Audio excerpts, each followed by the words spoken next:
अस्सलामुअलैकुम नाजरीन, आपका इस्तकबाल है हमारे यूट्यूब चैनल दावत अमन मीडिया में। आइए आप तमाम हजरात को ट्विटर के चंद खट्टी मीठी खबरों के जानिब आपको लिए चलते हैं और आपको बताते हैं कि ट्विटर पे किस बात की जंग चल रही है। मैं आपको बताता चलूं कि एक इमेज सोशल मीडिया पर काफ़ी वायरल हो रहा है कि प्रधानमंत्री के साथ एक 10 साल की बच्ची खड़ी है और उनके साथ एक बहुत ही ज़बरदस्त कहानी गढ़ी गई है।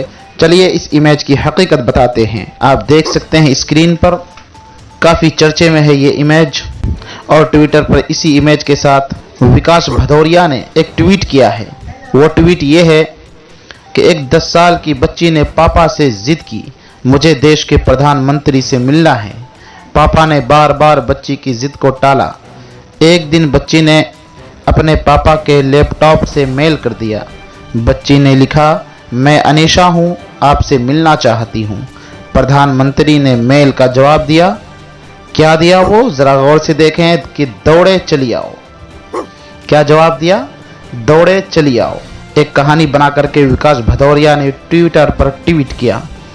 इसके जवाब काफ़ी ज़बरदस्त आए, जिसे देखने के बाद काफ़ी आप लोगों को मज़ा आने वाला है। सबसे पहले आपको बताते चलें कि इमरान प्रतापगढ़ी ने इसका रिप्लाई दिया और कहा कि देश के अन्नदाता किसान प्रधानमंत्री से मिलना चाहते हैं, कौन सी आईडी पर मेल करना पड़ेगा। आप समझ सकते हैं कि एक ताने के तौर पर इमरान प्रतापगढ़ी ने कहा, अन्नदाता किसान प्रधानमंत्री से मिलना चाह रहे हैं लेकिन उसको मिलने नहीं दिया जा रहा है। विकास भदौरिया के इस ट्वीट के जवाब में एक यूजर वसीउद्दीन सिद्दीकी ने भी जबरदस्त तरीके से जवाब देकर के कहा है कि ट्विटर स्क्रिप्ट में ट्विस्ट, ड्रामा, इमोशनल सब कुछ लिखा, लेकिन ये नहीं बताया कि पीएम से मिलने वाली बच्ची एक बीजेपी सांसद की बच्ची है।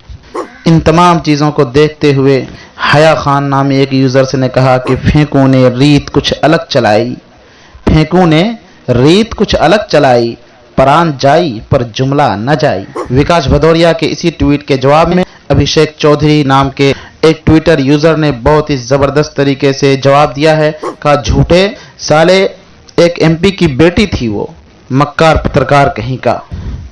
ट्विटर के तमाम गालियों को देखते हुए पंकज अग्रवाल नामी एक ट्विटर यूजर ने एक जबरदस्त बात कही। उन्होंने कहा कि गजब का कॉन्फिडेंस है भाई साहब आपका, इतनी गालियां खाने के बाद भी ट्वीट डिलीट नहीं किया।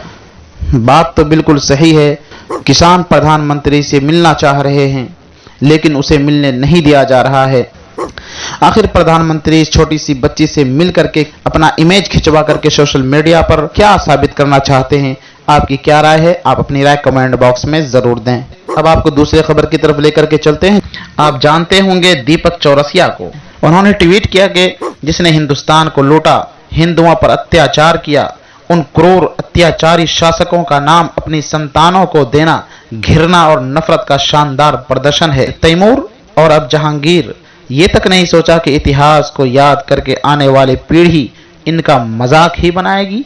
यानी भैया, कोई भी सेलिब्रिटी अपने बच्चे का नाम रखे तो वो दीपक चौरसिया से पूछ करके रखे कि हमें अपने बच्चे का नाम क्या रखना है। आइए इस ट्वीट का जवाब शहनवाज अंसारी नाम के एक ट्विटर यूजर ने बहुत ही जबरदस्त अंदाज में दिया है। उन्होंने कहा है कि अगर मेरे 4 बच्चे हुए तो इंशाअल्लाह उनका नाम ये रखूंगा, number 1 Taimur, number 2 Jahangir, number 3 Aurangzeb, number 4 Babur. तू भी अपने बेटे का नाम सावरकर रख ले, तुझे किसी ने रोका है बे कौवे? वाह यार, क्या जबरदस्त तरीके से उन्होंने जवाब दिया है। दीपक चौरसिया के इसी ट्वीट को लेकर के एहाना पाठक नाम के एक यूजर्स ने ट्वीट किया है कि इसीलिए भारत पिछड़े देशों में गिना जाता है क्योंकि यहाँ लोगों को अपने बच्चे के भविष्य से ज्यादा करीना के बच्चे की चिंता है। बात तो बिल्कुल सही है भाई, कोई अपने बच्चे का कुछ भी नाम रखे वो उनकी मर्जी है। दीपक चौरसिया के इस ट्वीट से जाहिर होता है कि मुसलमानों के खिलाफ उनके दिमाग में किस तरीके से नफरत भरी पड़ी है।